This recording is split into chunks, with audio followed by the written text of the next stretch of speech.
السلام عليكم ورحمة الله. ازيكم يا بنات؟ عاملين ايه؟ يا رب تكونوا بخير وبأحسن حال. اللهم صل وسلم وزد وبارك على سيدنا محمد وعلى آله وصحبه أجمعين. جمعة مباركة عليكم، جمعة سعيدة عليكم، أول جمعة من شعبان. اللهم بارك لنا في شعبان وبلغنا رمضان لا فاقدين ولا مفقودين بأمر الله. كل سنة وانتم طيبين. بقى كده أول جمعة من شعبان، خلاص رمضان على الأبواب. هل هلاله كده شهر مبارك؟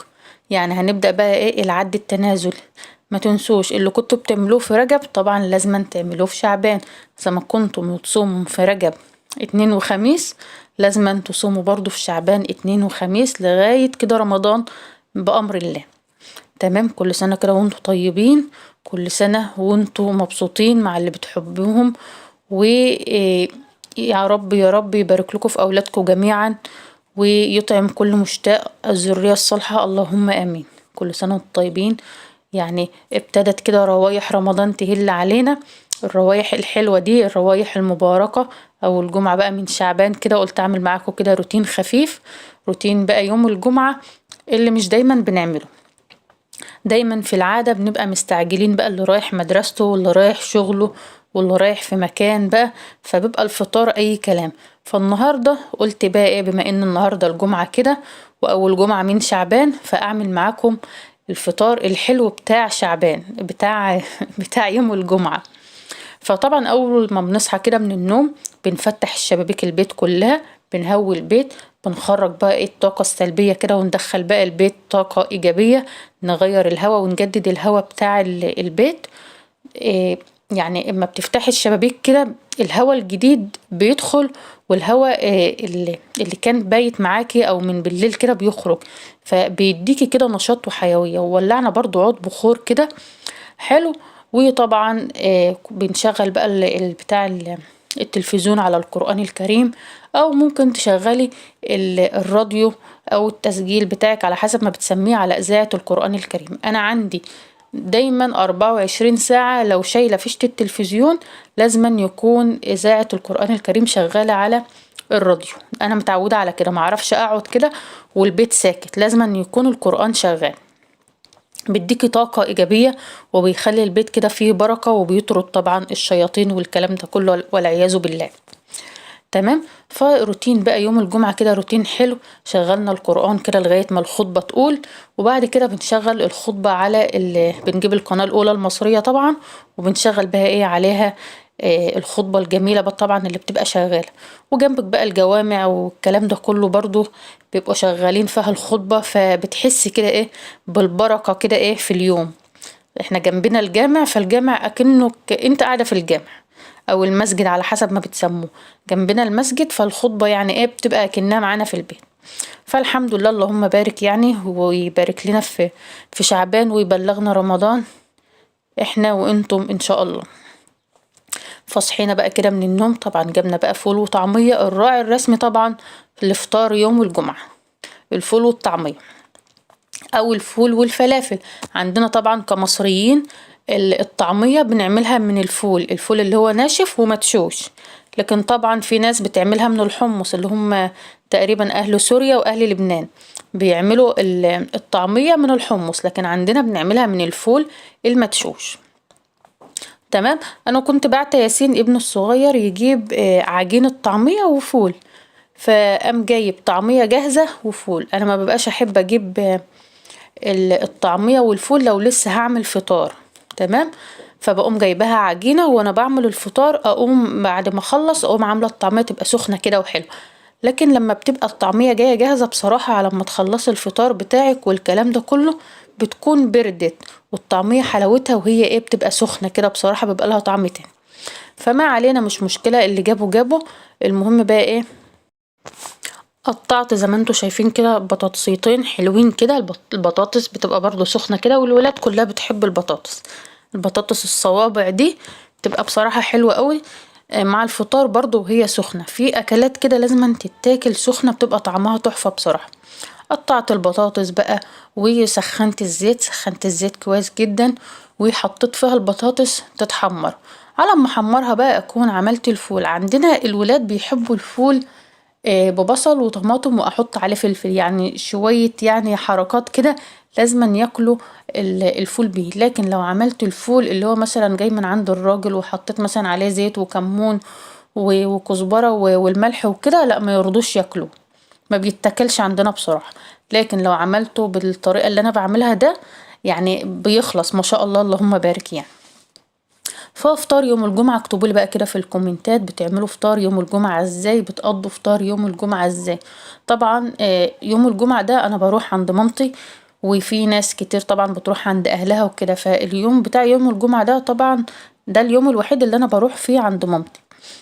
طول الاسبوع ببقى قاعدة بقى في البيت، طبعا الولاد بيروحوا مدارس، بيروحوا دروس، بيروحوا يعني حاجات كده تبعهم، فالواحد ما بيبقاش فاضي بصراحة طول الاسبوع، لان مواعيدهم مش زي بعض.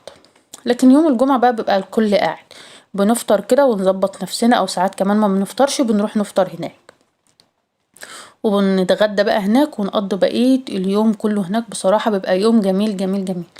وولاد اخواتي بقى بينزلوا، وولاد خالي بقى بيجوا، عيلة خالتي بقى مثلا حد بيجي فيهم، يعني بيبقى اليوم ما شاء الله يعني مليان بركة كده، وبيبقى العيلة كلها متجمعة، وبيبقى يوم جميل. او احنا مثلا بنروح عند خالتي، بنروح عند حد قريبنا برضو، بيبقى اليوم كده جميل كده، وكله ألفة كده، وتلاقي كله محبة، ويوم حلو بصراحة يوم الجمعة ده. بصراحة وكمان اللي مميز اليوم ان هو اول جمعة من شعبان يا جماعة. عارفين يعني ايه اول جمعة من شعبان؟ يعني حاجة كده يعني حاجة جميلة جدا ان يوم الجمعة وموافق كمان 1 شعبان. هنا طبعا زي ما انتوا شايفين انا البطاطس كانت حمرت، طلعت دور وحطيت الدور التاني، وكمان حطيت كان عندي شوية صلصة كده في التلاجة حطيتهم على الفول. بعد ما حطيت الصلصة على الفول، بس المقطع ده ما كانش جه، بعد ما حطيت اللهم صل على سيدنا محمد الصلصة على الفول، قطعت كده قرن فلفل اخضر. الفلفل الاخضر ده عندي بصراحة حاجة كده ما تتقطعش من التلاجة، عندي لازما يكون عندي فلفل اخضر، بحطه على اكلات كتيرة جدا عندي، بيديني طعم للاكل وبيديني ريحة حلوة، وبيخلي الاكل كده حاجة مميزة، وكمان حاجة صحية. فلفل اخضر برضو حاجة حلوة كده. هديهم برضو تشويحة مع بعض لغاية ما الفلفل برضو يدبل، وحطيت طبعا بقى اللبن على النار. يعني هو فطار شعبي وفي نفس الوقت فطار بسيط، يعني حاجة كده بسيط. احنا ولا لينا في الجبنة الرومي ولا لينا في اللانشون، الحاجتين دول انا ما بدخلهمش البيت، وبالاخص اللانشون ما بدخلوش البيت خالص. يعني في اكلات كده ممنوع عندي تخش البيت، من ضمنها الجبنة الرومي واللانشون. تمام. هنا بقى حطيت شوية مية كده عشان الحاجة البصل بقى والفلفل والحاجات دي تستوي، وكمان ياخدوا ويدوا كده مع بعض، يعني الفول يغلي غلوتين، لان طبعا الفول بيبقى جاي ناشف شوية، فبديله شوية مية كده يطريه. يا سلام بقى كده لو عندك شوية شوربة برضو بتبقى حاجة تحفة، حاجة بسيطة كده بس من الشوربة. تمام. ابتديت بقى هنا احط البهارات بتاعي، طبعا بنحط كمون وكزبرة وشوية ملح. عايزة بقى تحطي شطة، عايزة تضيفي حاجة تانية طبعا براحتك، بس هو كده بيبقى ما شاء الله اللهم بارك الاكل ليه طعم تاني، يعني الفول بيبقى طعمه كده حلو كده، بيبقى مظبوط بالنسبة لي. تمام. يعني هو فطار بقى حاجة كده بسيطة، يعني مش مفيش فيه افتكاسات يعني، بس حبيت كده ان انا اشارك معاكم اليوم، واشارك معاكم يوم الجمعة بيعدي معانا ازاي. طبعا بقى بعد ما فطرنا بنشطب المطبخ بقى وبنظبط الدنيا بتاعتنا، وبنلم الأمتعة بتاعتنا، وبنروح بقى عند ماما كده نقضي اليوم هناك. نيجي بقى بعد العشاء، نيجي مثلا الساعة 8 10 بقى براحتنا بقى. تمام. ده هنا اهو طبعا الفول بقى والعسل والطعمية والجبنة والبطاطس. كده الفطار بتاعنا كان يوم الجمعة، وفضل ونعمة من عند الله. كده اهو ده فطارنا كده يوم الجمعة. وطبعا بقى عملنا شاي، وعملنا شاي بلبن، اللي عايز يشرب ده واللي عايز يشرب ده، يعني حاجة كده مشروبات برضو حاجة حلوة. بعد ما فطرنا بقى طبعا لازم نشطب مطبخنا كده ونخليه نضيف وزي الفل. انا معرفش اخرج من باب البيت غير لما المطبخ بتاعي يبقى نضيف، معرفش اروح مشوار كده واسيب الدنيا عندي تضرب تقلب. لازم انضف بتاع المطبخ كويس جدا. المطبخ اهم حاجة طبعا عشان ما يلمش حشرات والعياذ بالله. فلازم المطبخ يكون بتاعك كويس جدا. وكمان بما ان بقى ان احنا عملنا بطاطس بقى والكلام ده كله وفي طرطشة من الزيت، فلازم نغسل البوتاجاز غسلة معتبرة. ما ينفعش برضو نبقى عاملين حاجة بالزيت وسايبين البوتاجاز بتاعنا كده، لا لازم ننضف كده البوتاجاز بتاعنا كده ونخليه بيبرق كده. بتبقى حاجة حلوة بصراحة ما يكون البوتاجاز بتاعك كده نضيف، بيبقى حاجة حلوة كده وتشرح القلب. تمام. فطبعا بقى بنغسل بقى الكوبايات وهنغسل الاطباق ونظبط الدنيا بتاعتنا دي كلها، عشان تبقى خارجة كده من بيتك نفسيتك حلوة كده ومرتاحة وراضية عن نفسك جدا جدا. فلازم تنضفي كده مطبخك وتنضفي بيتك قبل ما تخرجي، عشان على الاقل لما تبقي خارجة بره ما تبقيش مستعجلة او متلهوجة كده مع نفسك. لا انا هروح بدري عشان ورايا مش عارفة في البيت، لسه هغسل لسه هنضف فلا، روقي نفسك كده وظبطي حتتك وظبطي شقتك ونضفي مطبخك قبل ما تخرجي، عشان لما تخرجي تبقي خارجة كده براحتك، واخدة راحتك كده في الخروجة، ما تبقاش شايلة الهم اما تروحي وراكي حاجات هتعمليها. فالنظافة دي بتبقى نظافة ليكي انت، نظافة لنفسيتك. لما بتبقى الحتة نظيفة بتبقى النفسية مرتاحة، لكن لما بتبقى الدنيا مكركبة بيبقى بصراحة الواحد بيبقى حاسس كده بخنقة وضيقة. لكن نضفي الحتة كده هتلاقي الدنيا بتاعتك نضيفة وزي الفل، وكمان النفسية بتاعتك كده رايقة ومزاجك في السحاب بصراحة. تمام. بتصوري بقى ما بتصوريش دي نظافة شخصية، نظافة ليكي. مطبخك لازما كده بيبرق قبل ما تعملي اي حاجة في الاكل وكده. لازم تنضفي المطبخ، تمسحي رخامتك، تعقمي حاجتك، تكون حاجتك نظيفة وبوتاجازك نظيف. يعني دي حاجة شخصية، وكمان هينعاد عليكي بالطاقة الإيجابية، هيديكي كده طاقة إيجابية، وإن انت تبقى عايزة تعملي حاجات، عايزة تعملي حاجات في بيتك، عايزة تعملي حاجات في مطبخك، عندك طاقة إيجابية كده ومقبلة يعني على الشغل. تمام. فلازما كده يكون عندك كده نشاط وحيوية. ست البيت هي عمود البيت، لازما يكون البيت معتمد عليها في كل حاجة، في النظافة بقى، في الترتيب، في كل حاجة. فلازما كده يكون عندنا ترتيب لكل حاجة، ومنظمة كده وقتك ومنظمة بيتك، وعندك أولويات هتعملي حاجات قبل حاجات، عشان كده ما تكركبيش الدنيا على نفسك وتبص تلاقيكي ملخومة كده ما انتش عارفة تعملي حاجة. فدايما رتبي افكارك، خلي حاجاتك كده مترتبة اول باول عشان تعرفي تنظمي حاجاتك وتنظمي حياتك وتمشي الحياة كده مستقرة وحلوة معاكي. تمام. فدايما خلي يعني افكارك مترتبة، حاجاتك مترتبة. هنضف بيتي، لا هنضف مطبخي، هغسل النهاردة، هطبخ النهاردة كذا، هعمل كذا كده. لازم أن يكون حاجتك مترتبة كده ومتستفة. وكمان يعني آه، بتيجي الطاقة الإيجابية من المطبخ لما يكون مطبخك مترتب متستف، منظمة الحاجة فيه بشكل منظم، بتمسحيه وبتلمعيه أول بأول. يعني ايدك في المطبخ على طول، ألمونتان، خشب، ايا كان نوع مطبخك، فايدك فيه على طول على طول تمسحي فيه، على طول تمسحي في بوتاجازك، تهتمي بيه. مطبخك هو مرايتك على فكرة، مطبخك هو مرايتك. ده اللي بيعكس يعني نظافتك وبيعكس شخصيتك هو مطبخك، لان مطبخك هو اللي بيطلع منه الاكل لولادك، بيطلع منه الحاجة الحلوة لضيوفك. فدايما اهتمي بالمطبخ، اهم حاجة في البيت على فكرة المطبخ. تمام. لان المطبخ هو اللي بيطلع منه كل حاجة. طبعا هنا بقى زي ما شفتوا انا غسلت الاطباق اللي احنا كنا بنفطر فيها، وديت الصينية اللي احنا كنا بناكل عليها. احنا بناكل كده على صينية وبنحطها على الارض وبناكل على الارض. تمام. انما عربي فبنقعد كده قاعدة عربي. تمام. هنا بقى بما ان احنا كنا عاملين طبعا بطاطس كده زي ما انتوا شايفين وفول، البطاطس طبعا زيت بقى والكلام ده كله فبيطرطش، بيطرطش زيت بقى وكده. فهنغسل بقى البوتاجاز كده غسلة خفيفة بالسبونش كده وشوية سائل من بتاع الأطباق، هحط كده واغسل بالسبونج، حاجة كده بسيطة. تمام. عايزين بقى نرتب البوتاجاز ده كده، ونشيل بقى الورق الحراري ده ونحط ورق جديد. عايزة بس مفيش عندي ورق، الورق اللي هو الحراري ده او ورق الألمونيوم خلصان من عندي، عايزة اشتري كده باكت او بكرة واعمل معاكم تنظيفة البوتاجاز، واوريكم ازاي انا بجلفن عيون البوتاجاز، واوريكم كمان بعمل ازاي الظهر بتاع الازاز. الازاز الاول في الاول خالص كنت بجيب له استيكر من بتاع البوتاجازات، بس بصراحة وحش جدا. مع الوقت بيلزق لزق انجليزي، ما بيبقاش عايز يطلع من الازاز. يعني لو شلتلكوا البتاع ده، الورق اللي انا بمسحه دلوقتي ده، الورق الحراري ده، هتلاقوا القديم في حاجات كده لازقة منه، معرفتش اشيلها بصراحة. بس بيقولوا في ورق بيتشال، اللي هو بيبقى فيه مربعات، ده بيبقى فيه خط مربعات سيلفر كده في النص، اللي هي بيبقى مربعات كده بالطول. بيقولوا ده بالشال اسهل يعني، بس ما جربتوش بصراحة. بس اللي كان عندي اللي هي كانت الرسمة كاملة، ما فيش فيها اي فراغات او اي مربعات. ده اللي كان عندي. فعدت بستسهل بقى الورق الحراري ده، او الورق الالومنيوم، بقوم حطاه كده بشكل معين، وبقوم حطاه على الازاز، بيديني شكل حلو، وبيخلي كمان البوتاجاز كده بيضوي.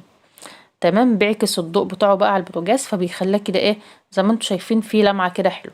والورق الحراري برضو، الورق الالومنيوم برضو ما بحطه على عيون البوتاجاز، زي ما انتوا شايفين بيحافظ لي على عيون البوتاجاز. وكمان مش كل شويه بقى اقعد اغسل فيها، لا الاقيها بقعت بقى من الزياده والكلام ده كله، بقعت اسمر.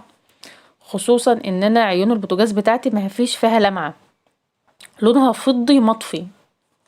عارفين انتوا الفضي المطفي اللي انا بشاور لكم عليه ده مش دهون، لا ده حرق في السلستين بتاع البوتاجاز ذات نفسه. السلستين بتاع البوتاجاز ذات نفسه يعني محروق كده من مش عارفه. تمام. حتى برضو العين اللي انا بركبها دي هتلاقوا فيها بقعة برضو صفرا، ده برضو من السلستين. وحوالين برضو العين اللي انا كنت بمسحها في الاول دي، اللي على اليمين قدامكم دي، برضو اللي عاملة اصفرار كده حوالين العين، ده برضو في السلستين ذات نفسه. تمام. فزي ما قلت لكم بقى ان عيون البوتاجاز عندي لونها فضي مطفي، فما بحط الورق الالومنيوم ده فبيدي للبوتاجاز كده لمعة حلوة، وبيخلي بصراحة شكل البوتاجاز تحفة. زي ما مسحت كده من فوق، برضو هبتدي امسح كده من تحت. على فكرة بصور ما بصورش، انا بمسح البوتاجاز بتاعي كده على طول، عشان محدش يقول لا ده انت بتعملي كده عشان بتصوري ومش عارفه ايه. لا، وقسما بالله انا دايما ايدي في البوتاجاز بتاعي كده، دايما ايدي في البوتاجاز بتاعي كده على طول، بمسح فيه ساعة ما بعمل بطاطس او بعمل اي اكل عموما، يعني بمسح البوتاجاز بتاعي المسحة دي، امسحه كده من فوق لتحت، وامسح كمان الحوامل بتاعه البوتاجاز. تمام. برضو الرخامة بتاعتي مش هبخل عليها، همسحها كده برضو معايا بخاخة كده فيها شوية خل على شوية مية، برضو اعقمها كده وانضفها وامسحها برضو مسحة حلوة. تمام. هنا البرطمان ده بتاع العسل، انا حاطه تحته طبق كده عشان مثلا لو وقع او حاجه فما يلزقش الدنيا. هتقولوا لي ما انتش حاطاه في التلاجة ليه؟ هقول لكم ان احنا في الشتاء، وفي الشتاء في حاجات ما بحطهاش في التلاجة، بسيبها كده في المطبخ على الرخامة. ساعات الولاد بيبقوا عايزين منها او كده، فبيجيبوا كده بالمعلقة وياكلوا منها عادي. تمام. جينا بقى للحوامل بتاع البوتاجاز، هغسلها برضو كده بالسبونج والسائل بتاع المواعين. هي غسلة خفيفة خالص، ما بتاخدش يعني تنظيف البوتاجاز ده ما بياخدش معاكي دقيقتين 3، بس بينضف لك البوتاجاز بتاعك وبيخليه معاكي بيبرق كده، بيبرق. تمام. يلا بقى صلوا على الحبيب، قلبكم يطيب. ولو لسه ما اشتركتيش في القناة اشتركي في القناة وفعلي الجرس، وشير بقى لاصحابك وحبايبك. تمام كده. غسلنا عيون البوتاجاز اهو، وهنشطفها بقى تحت المية كده، هتبقى معانا نضيفة كده وزي الفل.